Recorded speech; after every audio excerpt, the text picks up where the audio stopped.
میں اپنی برزخ خود ڈیزائن کرتا ہوں، یہ قرآن کہتا ہے۔ اچھا، قرآن کہتا ہے کہ ہر شخص کو میں نے اختیار دیا کہ وہ چوز کرے کہ وہ کہاں آنا چاہتا ہے۔ اوئے ہوئے ہوئے، قل یا ایھا الناس قد جاءکم الحق من ربکم۔ قرآن نے برزخ کا بھی ذکر کیا ہے۔ قرآن نے یہ تک کہا ہے کہ تم میرے ساتھ کانٹریکٹ کر کے اترتے ہو تو میں سوال تو آتا ہے ذہن میں کہ میں نے کب کانٹریکٹ، اس ٹائم برزخ کی ایک دیوار تعینات کر دیں گے جس کے یہ پار نہیں جا پائیں گے، تو ایک دم سے سوال آتا ہے کہ اچھا یہ برزخ کیا، اب اس کو ایکسپلور کریں۔ توبہ کی جو 111 نمبر آیت ہے، ان اللہ اشترى، اور ہم نے خرید لی تم سے کیا، من المؤمنین کے اموالہم انفسہم، تمہارا مال اور تمہاری جنت، تو یہ کلیم ہے۔ تو ہم کہتے ہیں یہ کانٹریکٹ میں نے کب سائن کیا ہے؟ فرشتہ پوچھے گا قبر میں کہ آپ کا رب کون ہے، تو آپ یہ تو نہیں خالی کہہ کے چھوٹ سکتے اللہ سبحانہ و تعالیٰ۔ میں اکثر کہتا ہوں کہ میں تو کہہ دوں گا فرشتے کو کہ باقی کے فرشتے اکٹھے کرو، میرا بیان شروع ہونے والا ہے، میں نے ساری زندگی اللہ کی معرفت پہ گزار دی، اب میں جب بتاؤں گا میرا رب کون ہے تو سب کو سننا چاہیے، پتہ چلے کوئی ایسا شخص اترا ہے جس کو اللہ کی معرفت آ گئی۔ اب یہ آپ سے جاننا ہے کہ یہ برزخ کیا ہے،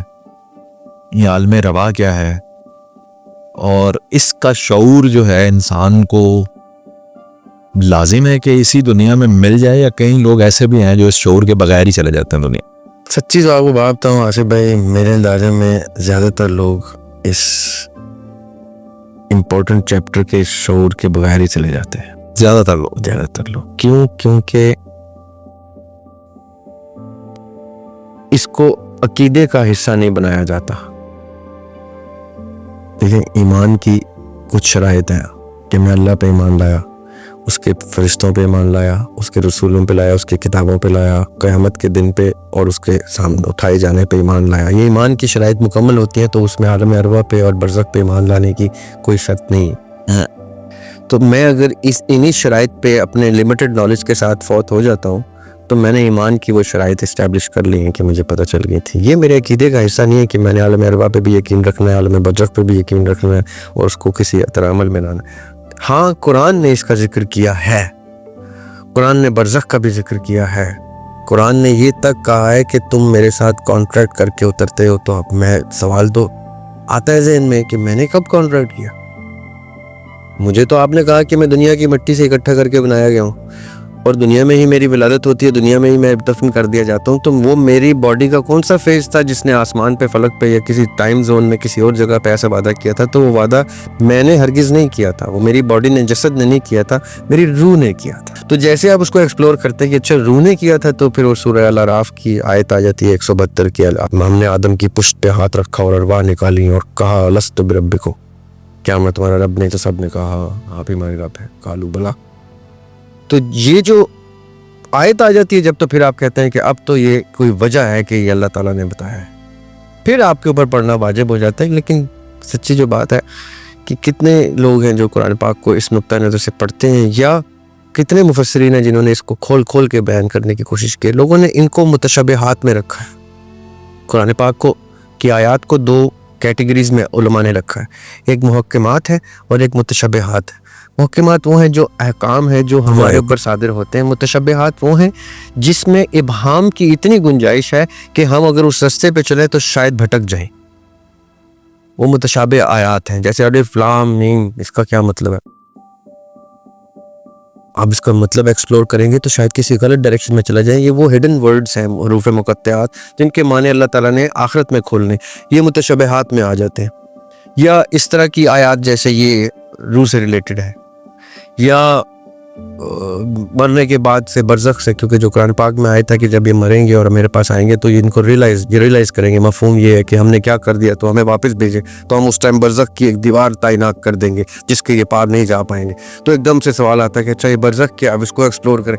تو یہ وہ متشابہات ہیں جس کے اندر جائیں گے آپ تو بہت رسکی گراؤنڈز میں جائیں گے۔ یہ میں عموماً کہا کرتا ہوں یاسر بھائی کی پوڈ کاسٹ میں کہ یہ تصوف کو ہے بڑا انٹرسٹنگ سبجیکٹ، اور fortunately unfortunately I don't know, مجھ سے زیادہ تصوف ہی ڈسکس کیا جاتا ہے۔ تصوف میرے انٹرسٹ کا سبجیکٹ ضرور ہے، لیکن میں سب کو یہ کہتا ہوں کہ تصوف کو سمجھ لینا ایک چیز ہے، اس کو عمل میں لانا ایک بہت مختلف چیز ہے، اور اس کی کام وہ انتہائی رسکی گراؤنڈ ہے۔ اسی لیے شریعت اتنے آسان کر کے اللہ تعالیٰ کے نبی پاک صلی اللہ علیہ وسلم نے ہمارے لیے رکھتی کہ یہ اتنا آسان رستہ ہے، اس کو سب فالو کر سکتے ہیں۔ اس کے لیے عقل و شعور کے کسی بہت بلند مرتبے پہ آنے کی ضرورت نہیں ہے، عقیدے کو آپ، تقوی کو بلند کر لیں تو آپ سب برابر ہو جائیں گے۔ یہ جو لائف سٹائل ہے، it is a very very risky. یعنی اینڈ پہ پتہ چلے کہ آپ کچھ بھی نہیں ہے ہاتھ پہ. ہاں مطلب ہو بھی سکتا ہے. یعنی وہ کیونکہ متشابہات کا مطلب یہ ہوتا ہے کہ اللہ تعالیٰ نے کسی وجہ سے ان چیزوں کو ایک ڈسکرپشن عنایت نہیں کی. وہ آپ کے دماغ کے لیے، آپ کے مطالعے کے لیے وہ چیزیں ڈال دیں کہ آپ کو پتہ ہو کہ آپ وعدہ کر کے آئے ہیں، آپ کو پتہ ہو کہ آپ کی روح کا کوئی وعدہ تھا، آپ کو پتہ ہو میثاق کر کے آئے ہیں. سورہ توبہ کے جو 111 نمبر آیت ہے، ان اللہ اشترى، اور ہم نے خرید لی تم سے کیا، من المؤمنین کے اموالہم وانفسہم، تمہارا مال اور تمہاری جنت. تو یہ کلیم ہے، تو ہم کہتے ہیں یہ کانٹریکٹ میں نے کب سائن کیا ہے. آئی نیڈ ٹو نو کہ میں کانٹریکٹ، میں آج آپ کو کہوں کہ جی آپ اسٹوڈیو میں آئے ہیں تو آپ ایک کانٹریکٹ سائن کر کے آپ کہیں گے دکھاؤ پہلے مجھے کانٹریکٹ. میں ایسے تو نہیں کوئی کانٹریکٹ مانوں گا، رائٹ.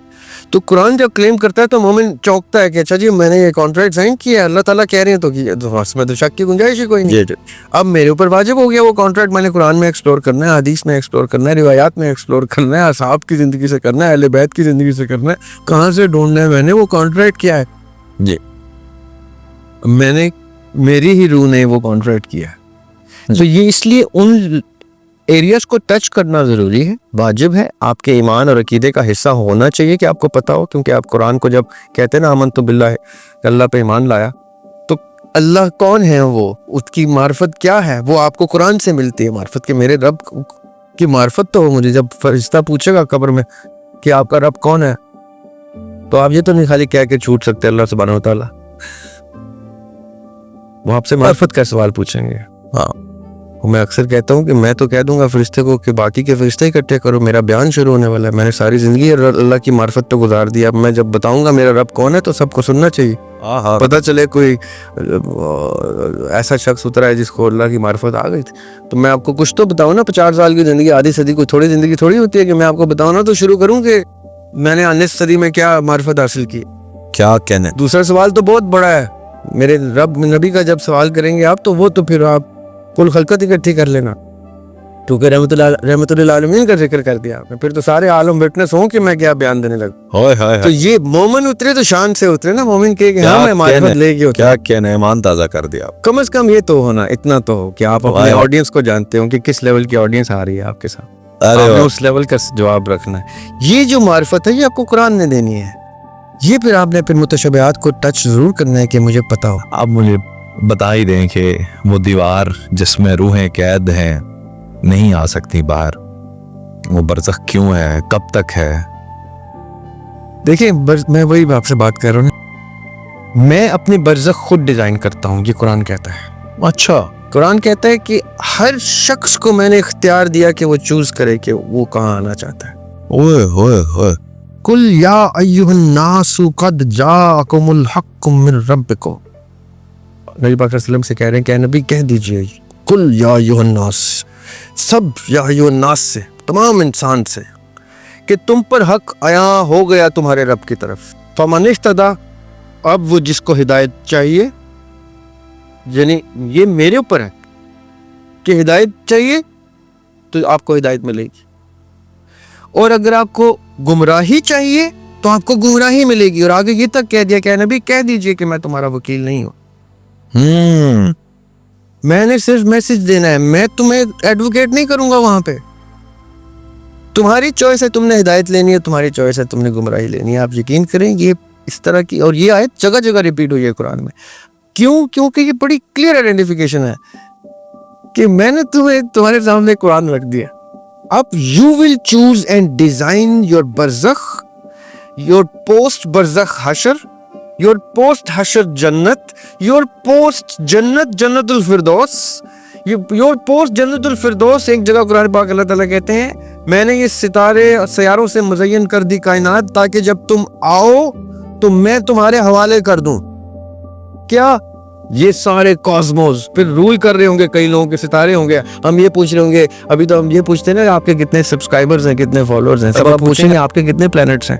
ارے واہ، آپ کو کتنے پلینٹس ملے ہیں، آپ نے کیسی زندگی گزاری، ان پلینٹس پہ کیا کر رہے ہیں آپ. ارے واہ، قرآن کہہ رہا ہے. کیا کہنے. تو یہ ساری چیزیں ہماری چوائس پہ اللہ تعالیٰ نے چھوڑ دی ہیں. اچھا، میری برزخ میں میری مرضی کی روحیں بھی ہو سکتی ہیں. جی اگر آپ نے، دیکھیں آپ کی مرضی کا مطلب کیا ہے. میں نے اگر زندگی اس معیار پہ گزاری جی، ہے جہاں پہ وہ ان لاک ہو جاتا ہے، وہ فضل اللہ کا جی کہ اللہ تعالیٰ کہتے ہیں بتا تیری، وہ اقبال نے کہا نا خود ہی کو کر بلند اتنا کہ ہر تقدیر، دیکھیں انہوں نے ٹرم یوز کیا ہر تقدیر، اس کا مطلب ایک سے زیادہ تقدیر کی گفتگو ہو رہی ہے جی جی جی کہ ہر تقدیر سے پہلے خدا بندے سے خود پوچھے بتاتے یعنی نیکسٹ پیرلل یونیورس میں آپ نے کہاں جانا ہے، یہ اقبال بھی بہانے سے یہ بات بتا گئی. آپ اس دور میں تھے، سیدھا کہتے تو مشکل میں بھی پھنس سکتے تھے. بالکل ایسے ابھی بھی عالم ابھی میں مجھے میرے بارے میں ابھی دیکھیں نیچے کیا کامنٹس آئیں گے کہ کیا باتیں کر رہے ہیں. ابھی آپ دیکھیے وہ ہر دور میں، یہ 100 سال بعد بھی ہمیں اقبال کی بات گونج رہی ہے، تو یہ 100 سال بعد بھی وہی کچھ ہوگا جیسے آج اقبال کو لوگ تنقید کرتے ہیں، وہ بھی یہی بات کریں گے.